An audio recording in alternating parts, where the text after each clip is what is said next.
Hello बच्चों, आज हम torque on a dipole placed in an uniform electric field की स्टडी करेंगे। तो इसमें हमको ये पढ़ना है कि अगर हम किसी डायपोल को, इलेक्ट्रिक डायपोल को अगर हम यूनिफॉर्म इलेक्ट्रिक फील्ड में रखते हैं तो उस डायपोल पे कितना फोर्स लगेगा और कितना टॉर्क लगेगा, इसकी हम कैलकुलेशन और स्टडी यहाँ पे करेंगे। तो जैसा कि हमको यहाँ पे दिख रहा है डायग्राम में कि हमने यहाँ पे एक फील्ड लाइन बनाई हुई है यहाँ पे, और ये आपकी फील्ड लाइन जो है वो इक्वी डिस्टेंट है और पैरेलल है एक दूसरे से। तो इस तरह की फील्ड लाइन को ही हम यूनिफॉर्म इलेक्ट्रिक फील्ड लाइंस बोलते हैं। और इस इलेक्ट्रिक फील्ड लाइन में हमने यहाँ पे एक डायपोल रखा हुआ है। तो उस डायपोल में हमने क्या है, इधर -q +q चार्ज होता है और एक डिस्टेंस होती है जिसको हम 2l डिस्टेंस से या 2d डिस्टेंस से इसको हम सेपरेट होता है। तो यहाँ पे हमने डायपोल को कुछ एक पर्टिकुलर एंगल पे रखा हुआ है, थीटा एंगल पे, जिसको हम आपको एक अलग से बना के दिखा देते हैं। जैसे यहाँ पे हमने जो है ये एक ये फील्ड लाइंस ड्रॉ की हुई हैं और यहाँ पे हमने -q +q ये चार्ज हैं और इसको हमने एक सेपरेट किया हुआ है। और इसकी जो सेपरेशन है वो पता है आप लोगों को कितनी होती है। इसको सपोज़ ये इसका सेंटर है, सेंटर ऑफ द डायपोल है। यहाँ से यहाँ तक की डिस्टेंस l हो जाएगी और यहाँ से यहाँ तक की डिस्टेंस भी हमारी l हो जाएगी, ठीक है। सो उसके बाद हमारे पास क्या होगा यहाँ पे कि हमने जो यहाँ पे ये फील्ड लाइन ड्रॉ की हुई है, इस फील्ड लाइन से जो ये डायपोल है आप देख रहे हैं वो एक किसी एंगल, पर्टिकुलर एंगल थीटा पे प्लेस्ड है, रखा हुआ है, ठीक है। तो अब यहाँ पे जो ये चार्ज +q है, जो ये चार्ज -q है, जब कोई भी चार्ज किसी इलेक्ट्रिक फील्ड रीजन में या फील्ड लाइंस में इसमें रखा होता है तो उस पर एक फोर्स लगता है, जिसे हम लास्ट लेक्चर्स में पढ़ चुके हैं। तो +q पे जो फोर्स लगेगा वो उसकी जो डायरेक्शन होगी वो आपकी इस तरफ होगी। इसको हम बोलेंगे +QE। कितना फोर्स होता है हमको पता है, F = QE फोर्स लगता है। अगर कोई चार्ज किसी इलेक्ट्रिक फील्ड रीजन में रखा होता है तो उस पर हमारा QE अमाउंट का फोर्स जो है वो लगता है। तो यहाँ हमारे पास +q चार्ज रखा है तो ये हमारा +QE और डायरेक्शन ऑफ फोर्स होगी इधर होगी। एक बात और कि अगर +q चार्ज है तो वो उसकी जो डायरेक्शन होगी फोर्स की वो along the electric field lines होंगी। तो जैसे हमारा +q चार्ज है तो +q चार्ज का जो फोर्स डायरेक्शन है वो इलेक्ट्रिक फील्ड लाइन की तरफ है यहाँ पे। और जो नेगेटिव चार्ज होता है, नेगेटिव चार्ज पे क्या है कि जो हमारा फोर्स लगेगा वो इस डायरेक्शन में लगेगा, इसको हम बोलेंगे -QE यहाँ पे। तो हमारी इलेक्ट्रिक फील्ड लाइंस की डायरेक्शन इधर है और हमारा जो फोर्स लग रहा है वो इस डायरेक्शन में है, यहाँ पे इस +q चार्ज में, इसके जस्ट अपोजिट होता है। इसका रीज़न मैं समझा देता हूँ कि इलेक्ट्रिक फील्ड लाइंस जो होती हैं वो पॉजिटिव से नेगेटिव की तरफ जाती हैं।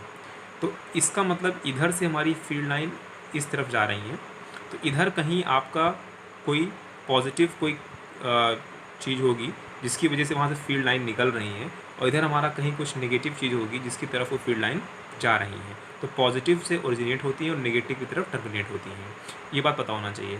तो इधर कहीं पॉजिटिव अगर लाइंस हैं तो यहाँ पे हमारे पास जो ये चार्ज है ये उसकी तरफ ये अट्रैक्ट, नेगेटिव चार्ज की तरफ जो फोर्स लगेगा वो इस डायरेक्शन में फोर्स एक्ट होगा। और इधर कहीं नेगेटिव कोई फील्ड है तो इधर हमारे पास जो फील्ड लाइन्स है वो +QE फोर्स इधर लगेगा। ओके, सो हमारे पास यहाँ पे दो तरह के फोर्स हो गए, एक -QE फोर्स हो गया, एक +QE फोर्स हो गया। बट यहाँ पे हमको ये चीज़ देखना है कि अगर हम नेट फोर्स की बात करें, अगर हम नेट फोर्स की बात करें यहाँ पे, तो जो नेट फोर्स है हमारे पास वो यहाँ पे 0 है। नेट फोर्स होगा 0। क्यों 0 क्यों होगा? क्योंकि डायरेक्शन ऑफ फोर्स जो +QE की इधर है और इसकी जो है वो इधर इस साइड में है, तो दोनों का मैग्नीट्यूड इक्वल है। हम प्लस माइनस को अगर इग्नोर कर दें, क्योंकि हम इग्नोर वैसे भी कर देते हैं, तो यहाँ पे जो मैग्नीट्यूड ऑफ द फोर्स है वो दोनों का इक्वल है और डायरेक्शन अपोजिट है। इसकी डायरेक्शन राइट साइड में है और इसकी डायरेक्शन हमारी लेफ्ट साइड में है। डेट्स वाई जो नेट फोर्स होगा इस डायपोल पर, इलेक्ट्रिक डायपोल पे, वो 0 हो जाएगा। ओके, अब बात करते हैं टॉर्क की। क्या हमारा नेट टॉर्क 0 होगा? नो। हमारा यूनिफॉर्म इलेक्ट्रिक फील्ड में अगर कोई डायपोल रखा हुआ है तो उस पर नेट टॉर्क 0 नहीं होगा यहाँ पे, ठीक है। चाहे वो यूनिफॉर्म फील्ड हो चाहे वो नॉन यूनिफॉर्म फील्ड हो। जैसे हमारे सिलेबस में यूनिफॉर्म फील्ड की बात है तो यूनिफॉर्म फील्ड में अगर कोई इलेक्ट्रिक डायपोल रखा हुआ है तो उस पर जो नेट टॉर्क है वो 0 नहीं होता है। देखते हैं कैसे। अब जैसे कि यहाँ पे हमारे पास ये डायपोल है तो इस डायपोल को हमने 2 पार्ट्स में डिवाइड किया। या ये आपका सेंटर है, इसका डायपोल का सेंटर है, मैंने बताया था आपको। तो जो डायपोल है जो रोटेट करेगा वो इस सेंटर के अबाउट अपने रोटेट करेगा यहाँ से। तो यहाँ से रोटेट करेगा मतलब यहाँ पे इसका सेंटर ऑफ मास अप्लाई करेगा, तो इसके अबाउट यहाँ से रोटेशन होगा। अब यहाँ पे क्या करेंगे हम लोग, ये हमारा जो यहाँ इस सेंटर से, जो सेंटर हमने ओ माना है, ओ से इस पॉइंट तक, इस पॉइंट को हम यहाँ पे ए मान लेते हैं और इसको हम बी मान लेते हैं। तो ओ से और बी तक जो डिस्टेंस है वो हमारी एल है, और ए से लेके ओ तक डिस्टेंस हमारी एल है। तो इसको हम लोग रिजॉल्व करेंगे। तो रिजॉल्व करेंगे तो हमारे पास क्या आएगा, ये अगर थीटा एंगल है तो इसको रिजॉल्व करने पे क्या होगा कि इस डायरेक्शन में हमारे पास जाएगा एल कॉस थीटा, और इस डायरेक्शन में हमारे पास जाएगा क्या, एल साइन थीटा जाएगा। तो एल साइन थीटा का सेम कंपोनेंट हम इस साइड में ले सकते हैं यहाँ पे, ठीक है। तो ये हो जाएगा हमारे पास एल साइन थीटा, और ये क्या हो जाएगा हमारे पास एल कॉस थीटा हो जाएगा यहाँ पे, ठीक है। सिमिलर वे में यहाँ पे भी हमारे पास क्या हो जाएगा, ये डायरेक्शन ले लिया हमने इस साइड में, और यहाँ पे हमने इसको इस तरह से इसको मिला दिया, तो हमारे पास ये हो जाएगा एल साइन थीटा, और ये हो जाएगा हमारे पास एल कॉस थीटा। अब ऐसा हमने क्यों किया, देखो टॉर्क जो होता है वो होता है फोर्स इनटू परपेंडिकुलर डिस्टेंस, जो हमने पढ़ा है क्लास 11th में। तो फोर्स, अगर हम सिर्फ इतने पार्ट की बात करें तो यहाँ पे हमारा फोर्स इधर लग रहा है, तो सेंटर ऑफ जो उसका रोटेशन होता है, पॉइंट ऑफ रोटेशन जो होता है, या फिर एक्सिस ऑफ रोटेशन जो है वो हमारा एक्सिस रोटेशन हमारा कुछ इस तरह से यहाँ पे परपेंडिकुलर होगा, इस पे, इस पॉइंट के जस्ट परपेंडिकुलर होगा। तो इस पॉइंट के अबाउट अगर हम परपेंडिकुलर डिस्टेंस की बात करें तो परपेंडिकुलर डिस्टेंस हमारी तो यही होगी ना, ये फोर्स है, ये डायरेक्शन ऑफ फोर्स हो गई, ये हमारी परपेंडिकुलर डिस्टेंस हो गई, और ये हमारा एक्सिस ऑफ रोटेशन है यहाँ पे है। मतलब हमारा जो फॉर्मूला होता है टॉर्क का वो फोर्स इंटू परपेंडिकुलर डिस्टेंस होता है। तो फोर्स ये हो गया और परपेंडिकुलर डिस्टेंस ये हो गया फ्रॉम द ये एक्सिस ऑफ रोटेशन से। एक्सिस ऑफ रोटेशन से परपेंडिकुलर डिस्टेंस अगर देखी जाए तो यही डिस्टेंस तो होगी, इसलिए हमारा पर ये हमारा फॉर्मूला यहाँ से वैलिड होता है। उसके बाद हमारा सेम केस यहाँ पे भी अप्लाई हो जाएगा कि यहाँ से हमने ये थीटा एंगल लिया है, तो ये थीटा है तो ये भी थीटा हो जाएगा, क्यों, क्योंकि अब वर्टिकली पूरी एंगल है, तो ये थीटा हो गया। तो यहाँ पे एल कॉस थीटा, क्योंकि थीटा के पास कॉस होता है तो एल कॉस थीटा हो गया, और थीटा से हमारे पास यहाँ पे एल साइन थीटा हो गया। तो यहाँ पे इस पॉइंट से इस फोर्स का अगर देखें अगर हम, तो फोर्स डायरेक्शन ये है, तो परपेंडिकुलर इसके जस्ट ये ऐसे होना चाहिए, तो ये परपेंडिकुलर डिस्टेंस हो गई एक्सिस ऑफ रोटेशन के लिए। इस point of axis of rotation के लिए जो परपेंडिकुलर डिस्टेंस है इस फोर्स के लिए, वो हमारे पास यही तो होगी, ये हमारे पास ये परपेंडिकुलर डिस्टेंस आ गई। तो हमारे पास जो नेट टॉर्क निकल के आएगा वो एक बिकॉज ऑफ इसके निकल के आएगा, जो पॉइंट मूव कर रहा है, और एक बिकॉज ऑफ इसके निकल के आएगा, ठीक है। तो यहाँ से हमारे पास सपोज हमारे पास टाउ 1 यहाँ से निकल जाएगा और यहाँ से टाउ 2 निकल जाएगा। तो जो टॉर्क होता है वो एक वेक्टर क्वांटिटी होती है, तो वो हमारा एडिशन होगा, मतलब ऐड हो जाती हैं वो, इनको हम ऐड कर सकते हैं वेक्टर को, और वो प्लस होगा या माइनस होगा वो डिपेंड करेगा। तो यहाँ पे हमारे पास देखते हैं प्लस होगा माइनस होगा। जैसे सपोज हमारे पास ये डायरेक्शन ऑफ फोर्स हमारा इधर है, तो मतलब ये इस पॉइंट को वो हमारा जो है वो क्लॉक वाइज डायरेक्शन में रोटेट करने के लिए सोचेगा, इधर रोटेट करेगा। वैसे ही ये जो ये माइनस क्यू पॉइंट है, इस पॉइंट को इस एक्सिस के अबाउट को भी इधर भी क्लॉक वाइज डायरेक्शन में रोटेट करने के लिए कोशिश करेगा। मतलब ये फोर्स जो है इसको क्लॉक वाइज मूव करेगा यहाँ पे ये फोर्स, और ये फोर्स जो है इसको भी क्लॉक वाइज मूव कराएगा। मतलब ये कंप्लीट जो डायपोल है वो हमारा कुछ क्लॉक वाइज मूव करेगा। तो ये जो डायरेक्शन है ये भी क्लॉक वाइज है, और जो ये डायरेक्शन है ये भी क्लॉक वाइज है। मतलब जो टाउ 1 टॉर्क आएगा उसकी डायरेक्शन भी हमारी क्लॉक वाइज है, और जो टाउ 2 जो इस पॉइंट के लिए आएगा टॉर्क 2 आएगा वो भी क्लॉक वाइज होगा। तो दोनों की डायरेक्शन सेम है, तो सेम डायरेक्शन के लिए क्या होता है, ऐड हो जाते हैं। इसलिए जो नेट टॉर्क निकल के, जो हमारे पास नेट टॉर्क निकल के आएगा वो टाउ 1 प्लस टाउ 2 लिखा जाएगा यहाँ पे, ठीक है। Okay, clear. सो यहाँ से हमने देख लिया इसको कैसे, ये इसका डायग्राम समझ लिया हमने। तो let the dipole A B is held in the uniform electric field E. तो हमारे पास ए पॉइंट है, ये बी पॉइंट है, ये हमारा ए बी डायपोल है, जो कि हमारा electric field uniform electric field में रखा हुआ है। Net force on this dipole will be 0। तो हमने बता दिया कैसे 0 हो गया, क्योंकि ये डायरेक्शन ऑफ फोर्स एक हमारा इधर लग रहा है, एक डायरेक्शन ऑफ फोर्स हमारा इधर है। तो जो यहाँ पे मैग्नीट्यूड अपोजिट है और मैग्नीट्यूड सेम है और डायरेक्शन अपोजिट है, डेट्स वाई कैंसिल आउट हो जाएंगे, इसलिए नेट फोर्स यहाँ पे जीरो जाएगा। नेट फोर्स जीरो होने से क्या मतलब है कि ट्रांसलेशनल इक्विलिब्रियम में आ जाएगा, मतलब कि ये आपकी बॉडी कहीं भी मूव नहीं करेगी, ट्रांसलेटरी मोशन नहीं कर पाएगी, क्योंकि हमारा नेट फोर्स जीरो है इस इलेक्ट्रिक डायपोल पे। Here we see that two forces q E and minus q E, जो ये q E force plus Q E force है, जो माइनस क्यू ई फोर्स है, are equal in magnitude and opposite in direction which do not have same line of action.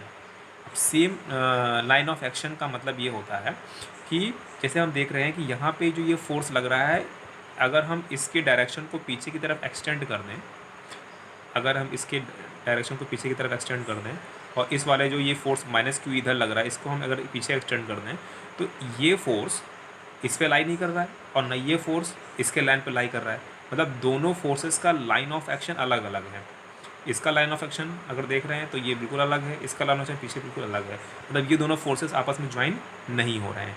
Line of action same होने का मतलब ये होता है, जैसे सपोज़ हमारे पास कोई अगर ये फोर्स हमारा कुछ इस तरह से, ये ऐसे फोर्स होता क्यू ई और ये फोर्स हमारा ऐसे होता, ये हो जाता माइनस क्यू ई, तो दोनों का लाइन ऑफ एक्शन सेम है यहाँ पे, ठीक है, इसको बोलते हैं लाइन ऑफ एक्शन। तो यहाँ पे लाइन ऑफ एक्शन सेम है, बट यहाँ पे देख रहे हैं कि क्यू ई जो है वो प्लस क्यू ई, यहाँ देख रहे हैं ये प्लस क्यू इधर लग रहा है, प्लस क्यू ई हमारा इधर लग रहा है और माइनस क्यू ई हमारा इधर लग रहा है। तो अगर हम पीछे इसको एक्सटेंड करते हैं, इसको भी एक्सटेंड करते हैं, तो दोनों का लाइन ऑफ एक्शन देख रहे हैं यहाँ पे अलग अलग है। डैट्स वाई जब लाइन ऑफ एक्शन अलग अलग हो और मैग्नीट्यूड इक्वल हो, डायरेक्शन अपोजिट हो, तब हमारा वहाँ पे जो कोई भी चीज़ हो वो रोटेट कर जाती है, वहीं से हमारा रोटेशन का कॉन्सेप्ट शुरू होता है।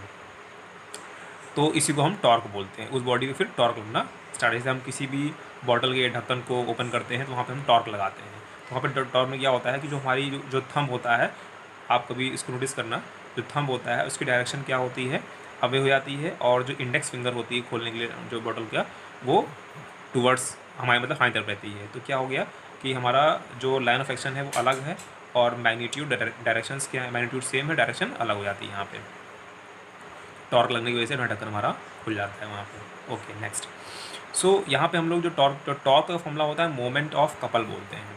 तो torque is equal to force into arm of couple या फोर्स इंटू परपेंडिकुलर डिस्टेंस, जो हम लोग नॉर्मली पढ़ते हैं फॉर्मूले में। तो हमको यहाँ पे नेट टॉर्क निकालना है। तो tau is equal to tau one plus tau two, अभी मैंने आपको कॉन्सेप्ट बताया था पीछे।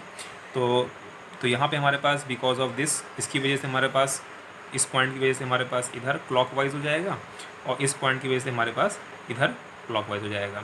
तो इसके लिए हमारे पास टाउ वन निकल के आएगा और इसके लिए हमारे पास टाउ टू निकल के आएगा। तो tau one plus tau two हो जाएगा। प्लस क्यों किया है मैंने बता दिया, क्योंकि दोनों का डायरेक्शन सेम है, क्योंकि ये भी क्लॉकवाइज है और ये भी क्लॉकवाइज है।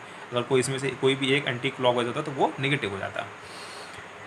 सो tau one is equal to Q E L sine theta हो गया। कैसे हो गया? Tau is equal to force into perpendicular distance होता है। तो tau one is equal to force का फॉर्मूला क्या आता है? क्यू ई होता है, F is equal to Q E, ये हो गया। और परपेंडिकुलर डिस्टेंस क्या है? L sine theta. तो एल साइन थीटा कहाँ से आ गया? ये डिस्टेंस जो थी हमारे पास एल साइन थीटा थी, हमारे पास जो ये डिस्टेंस थी ये एल साइन थीटा थी। यहाँ पे ये डिस्टेंस एल साइन थीटा थी। जैसे भी लास्ट टाइम पे हमने देखा था इस केस में कि एल साइन थीटा हमारे पास ये डिस्टेंस थी और यहाँ पे भी एल साइन थीटा थी ये डिस्टेंस। ये परपेंडिकुलर फोर्स ये है, परपेंडिकुलर डिस्टेंस ये है, फोर्स ये है इसके लिए, परपेंडिकुलर डिस्टेंस ये है। कहाँ से perpendicular distance? Axis of rotation से। So q E L sine theta यहाँ पे भी हो गया। और टाउ टू के लिए भी हमारे पास same case, q E force और एल साइन थीटा हमारे पास यहाँ पे ये एल साइन थीटा और यहाँ पे भी एल साइन थीटा। तो Q E L sine theta हो गया, दोनों मतलब दोनों का मैग्नीट्यूड यहाँ पे सेम हो गया। ठीक है, तो चूँकि हमारे पास टॉर्क जो है बेटर क्वांटिटी है इसलिए यहाँ पे हम माइनस और प्लस से कोई मतलब नहीं होगा एज यूजुअल। तो फिर नेट टॉर्क कैसे निकल गया? दोनों को हम लोग जोड़ देंगे तो Q E L sine theta plus Q E L sine theta हो जाएगा, फिर two Q E L sine theta हो जाएगा और इसको फिर क्यू ई बाहर निकाल लेंगे, टू एल साइन थीटा हो जाएगा। हमने पढ़ा है कि जो डायपोल मोमेंट होता है फॉर्मूला उसका वो टू एल इंटू क्यू होता है। ठीक है, तो इस टू एल इंटू क्यू की जगह पे हम लोग पी यूज़ करेंगे। तो नेट टॉर्क जो होगा पी ई साइन थीटा हो जाएगा, क्योंकि हमने two L Q, two L ये और क्यू ये, इसकी जगह पे हमने पी रख दिया, पी वेक्टर और ई, तो पी ई साइन थीटा हो गया। तो here theta is the angle between dipole moment P and electric field E. तो जो थीटा एंगल है वो किसके बीच का एंगल है? यहाँ पे वो हमारे पास डायपोल मोमेंट के बीच का एंगल है और इलेक्ट्रिक फील्ड के बीच का एंगल है यहाँ पे। तो यहाँ पे हमारे पास देख रहे हैं कि ये हमारे पास डायपोल था, ये माइनस क्यू है ये प्लस क्यू है, तो डायपोल डायरेक्शन क्या हो जाएगी, ये डायरेक्शन हो जाएगी, ये मतलब कि पी वेक्टर ये हो जाएगा, डायरेक्शन ये पी वेक्टर हो गया। और ये हमारा किसी एंगल पे रखा है, मैंने बताया आपको थीटा एंगल पे रखा हुआ है, तो किसके साथ रखा हुआ है, इलेक्ट्रिक फील्ड के साथ रखा हुआ है। तो पी और ई के बीच का एंगल थीटा, और यही थीटा हमारे पास यहाँ पे साइन थीटा है। ठीक है, so here theta is angle between the p and E. तो इसको हम अब हमने पढ़ा है क्लास 11 में, क्या पढ़ा है कि जो ए क्रॉस बी होता है वो हमारे पास ए बी साइन थीटा लिखा जाता है।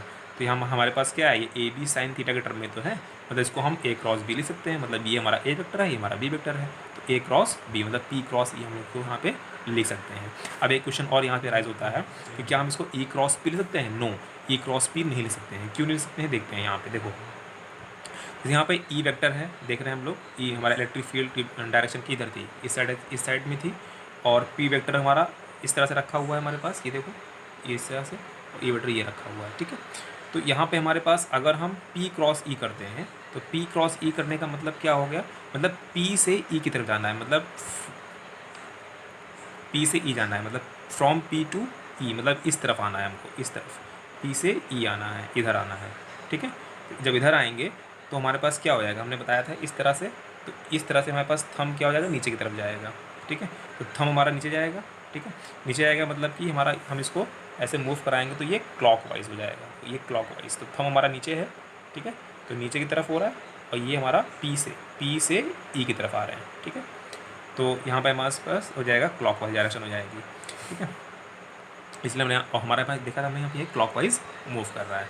अगर हम ई क्रॉस पी करते हैं तो क्या होगा, तो हम लोग ई क्रॉस पी पे क्या हो जाएगा, हमको ई से पी जाना पड़ेगा, मतलब हमको ई से पी जाना पड़ेगा। तो ई से पी जाएंगे अगर हम, तो हमको ऐसे करेंगे, तो थंब हमारा ऊपर जा रहा है और हम लोग एंटी क्लॉकवाइज मूव कर रहे हैं। ठीक है, तो एंटी क्लॉकवाइज मूव करने पे हो जाएगा ये ई क्रॉस पी हो जाएगा। तो एंटी क्लॉकवाइज हमारा यहाँ जो रोटेशन है वो क्लॉकवाइज है, क्योंकि इलेक्ट्रिक फील्ड जो होती है वो इलेक्ट्रिक डायपोल को ट्राई करती है अपनी डायरेक्शन में अलाइन करने के लिए। मतलब कि ऑलवेज़ अगर हम यूनिफॉर्म इलेक्ट्रिक फील्ड की यहाँ जो बात कर रहे हैं, अगर हम कोई इलेक्ट्रिक डायपोल रखते हैं तो वो हर एक डायपोल को अपने डायरेक्शन में अलाइन करने की कोशिश करती है, तो वो हमारी क्लॉकवाइज हो जाती है यहाँ पे। ठीक है, डेट्स वाई हमारे पास ये जो tau is equal to P cross E ही हमारे पास यहाँ पे वैलिड है। अब यहाँ पे कुछ केसेस हैं, स्पेशल केसेस हैं कि torque will be maximum, torque maximum कब होगा, तो हमने देखा कि tau is equal to P E sine theta होता है। तो जब थीटा की वैल्यू 90 होगी तब हमारा जो होगा टाउ जो है maximum, tau is equal to P E हो जाएगा हमारे पास, टॉर्क तब मैक्सिमम हो जाएगा, टाउ मैक्स हो जाएगा यहाँ पे। ठीक है, टॉर्क मिनिमम कब होगा, वो थीटा इज इक्वल टू 0 पे या फिर 180 पे मिनिमम होगा। अब मिनिमम यहाँ पे दो कंडीशन है, अगर थीटा इज इक्वल टू 0 लेते हैं तो क्या होगा, देखो यहाँ पे ये इलेक्ट्रिक फील्ड लाइन्स है, यहाँ पे टॉर्क हमने ऐसे इलेक्ट्रिक डायपोल हमने ऐसे रखा हुआ है, इससे फोर्स प्लस क्यू इधर लगेगा, माइनस क्यू इधर लगेगा। ठीक है, तो ये हमने लास्ट में पीछे पढ़ चुके हैं अभी। बट यहाँ पे हम बोला कि थीटा इज इक्वल टू 0 है, मतलब थीटा इज इक्वल टू 0 मतलब कि मैंने डायपोल मोमेंट के और इलेक्ट्रिक फील्ड के बीच का एंगल 0 है, मतलब कि डायपोल हमारा बिल्कुल इसके अलाइन में रहेगा, ऐसे रहेगा। ठीक है, तो मतलब ये देखो डायपोल मोमेंट ये है हमारे पास P, और ई की डायरेक्शन भी इधर ही, तो दोनों के बीच का एंगल कितना हो गया, 0 हो गया। तो थीटा इज इक्वल टू 0 मतलब ये हमारे पास सेटिस्फाई हो रहा कंडीशन। तो इसको हमने यहाँ बोला है स्टेबल इक्विलिब्रियम। क्यों, क्योंकि क्यू पे जो फोर्स लगना चाहिए वो राइट साइड लगना चाहिए, वो भी लग रहा है, minus Q force left side होना चाहिए इलेक्ट्रिक फील्ड के, वो उधर लग रहा है। इसका मतलब कि डायपोल हमारा बिल्कुल स्टेबल इक्विलिब्रियम में है। अगर इसको हम थोड़ा भी डिस्टर्ब करेंगे तो वो फिर से अपनी ही पोजीशन पे आ जाएगा। करके देखते हैं, जैसे सपोज हमने इस डायपोल को हल्का सा यहाँ से पुश कर दिया, ऊपर की तरफ पुश करके यहाँ पे ले आए, अब डायपोल हमारा ऐसे हो गया।